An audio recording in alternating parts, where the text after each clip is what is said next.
ചുമമരുന്ന് കഴിച്ചുള്ള മരണത്തിന്റെ പശ്ചാത്തലത്തിൽ കേന്ദ്ര ആരോഗ്യ മന്ത്രാലയത്തിന്റെ അടിയന്തര യോഗം ഇന്ന് വൈകിട്ട് ചേരുന്ന യോഗത്തിൽ സംസ്ഥാന ആരോഗ്യ സെക്രട്ടറിമാർ പങ്കെടുക്കും. വിനീത വിജി വിവരങ്ങളുമായി. വിനീത, ഇതിനോടകം തന്നെ പല സംസ്ഥാനങ്ങളും ഈ മരുന്ന് നിരോധിച്ചു കഴിഞ്ഞു. ഇന്നത്തെ യോഗത്തിന്റെ പ്രാധാന്യം എന്താണ്?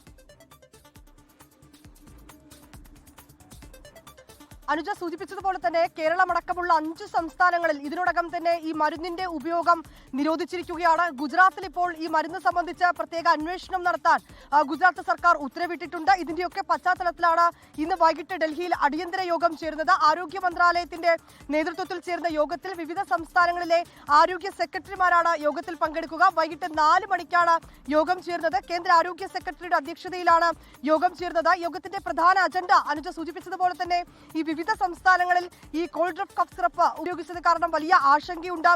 മധ്യപ്രദേശിലും രാജസ്ഥാനിലുമായി ഇതിനോടകം 14 മരണമാണ് റിപ്പോർട്ട് ചെയ്തിരിക്കുന്നത്. ഒപ്പം 5 സംസ്ഥാനങ്ങൾ ഈ മരുന്നിന്റെ ഉപയോഗം നിരോധിച്ചിരിക്കുകയാണ്. ഗുജറാത്ത് ഉൾപ്പെടെയുള്ള സംസ്ഥാനങ്ങൾ സ്വമേധയാ സർക്കാർ തലത്തിലുള്ളൊരു അന്വേഷണത്തിലേക്ക് കാര്യങ്ങൾ മുന്നോട്ട് പോയിരിക്കുന്നു. ഈ ഘട്ടത്തിൽ ഏതൊക്കെ തരത്തിലുള്ള മുൻകരുതൽ സ്വീകരിക്കണം, ഒപ്പം തന്നെ തുടർ നടപടികൾ എങ്ങനെ വേണം മുന്നോട്ട് കൊണ്ടുപോകണം ഉൾപ്പെടെയുള്ള കാര്യങ്ങൾ ചർച്ച ചെയ്യാനാണ് ഇന്ന് ഡൽഹിയിൽ അടിയന്തര യോഗം ചേരുന്നത്. വിനീത വിജയാണ് വിവരങ്ങൾ നൽകിയത്. ലോകത്തെവിടെയായാലും ഏത് സമയത്തും 24 വാർത്തകളും ഓഗ്മെന്റഡ് റിയാലിറ്റി പാക്കേജുകളും എക്സ്പ്ലെയിനറുകളും വിശദമായി കാണാൻ ഞങ്ങളുടെ യൂട്യൂബ് ചാനൽ നിങ്ങൾക്ക് സബ്സ്ക്രൈബ് ചെയ്യാം.